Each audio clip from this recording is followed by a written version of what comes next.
ফিরে এলাম খবর এক নজরের পর। দিল্লিতেই খোঁজ মিলল নকল দূতাবাসের। গাজিয়াবাদে কাল্পনিক দেশের নামে ভুয়োর দূতাবাস। উত্তরপ্রদেশের এসটিএফ এর হাতে গ্রেফতার একজন। জালিয়াতির জন্য গ্রেফতার করা হয়েছে তাকে। একটি বাংলো ভাড়া করে ভুয়ো দূতাবাস চালাতো ধৃত।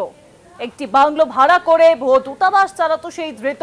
দিল্লিতেই খোঁজ মিলল নকল দূতাবাসের। গাজিয়াবাদে কাল্পনিক দেশের নামে ভুয়ো দূতাবাস। উত্তরপ্রদেশের এসটিএফ এর হাতে গ্রেফতার করা হয়েছে একজনকে।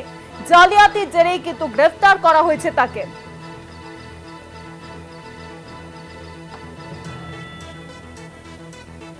ঠিক কি হয়েছে আরো জানাবেন। নিউজরুমের সঙ্গে রয়েছেন আমাদের প্রতিনিধি ঋষিকেশ বন্দ্যোপাধ্যায়। ঋষিদা, দেখো শুভাঙ্গী, বেশ কিছুদিন ধরেই কিন্তু এই হর্ষবর্ধন, যাকে গ্রেপ্তার করেছে পুলিশ, আমরা এতদিন ভুয়ো পাসপোর্ট অধিকারী, জাল পাসপোর্ট রয়েছে, জাল আধার কার্ড রয়েছে, এরকম অনেক মানুষের খোঁজ পেয়েছি, কিন্তু একেবারে দূতাবাস চালানোর অভিযোগ এরকম পাওয়া যায়নি। গাজিয়াবাদে একেবারে প্রাসাদোপম বাড়ি ছিল তার, এবং বাড়ির সামনে বড় বড় গাড়িও দাঁড়িয়ে থাকতো। নিজেকে আন্টার্কটিকা মহাদেশের একটি ছোট্ট দেশের মানে তিনি নিজেকে পরিচয় দিতেন, যে দূতাবাসের কর্মী হিসেবে পরিচয় দিতেন।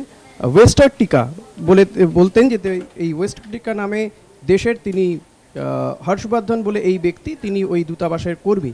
তবে শুধুমাত্র এই একটি দেশই নয়, একাধিক দেশেরই নাকি তিনি দূতাবাসের কর্মী, এবং তার কাছে তল্লাশি চালিয়ে 44 লক্ষ টাকা নগদ উদ্ধার করা হয়েছে। বেশ কিছু বৈদেশিক মুদ্রা পাওয়া গিয়েছে, প্রেস কার্ড পাওয়া গিয়েছে, এবং বেশ কিছু পাসপোর্ট পাওয়া গিয়েছে, জাল পাসপোর্ট যেগুলোর প্রত্যেকটাই। এবং এই ধরনের কোনো দেশের স্বীকৃতি নেই বলেই জানা যাচ্ছে, এবং পুরোটাই ভুয়ো। এতদিন ধরে এইভাবেই কিন্তু দূতাবাস চালাচ্ছিলেন ওই হর্ষবর্ধন নামে ওই ব্যক্তি। এবং এক্ষেত্রে তদন্তকারী অর্থাৎ এসটিএফ মনে করছে যে এই দূতাবাস চালানোর পেছনে আন্তর্জাতিক কোনো চক্র থাকতে পারে, তেমন কোনো উদ্দেশ্য থাকতে পারে, বা কোনোভাবে প্রতারণার কাজ চালাচ্ছিল এই হর্ষবর্ধন, সেটাই কিন্তু মনে করছে এসটিএফ। শুভাঙ্গী, অনেক ধন্যবাদ ঋষিদা। নিউজরুমের সঙ্গে ছিলেন আমাদের প্রতিনিধি ঋষিকেশ বন্দ্যোপাধ্যায়।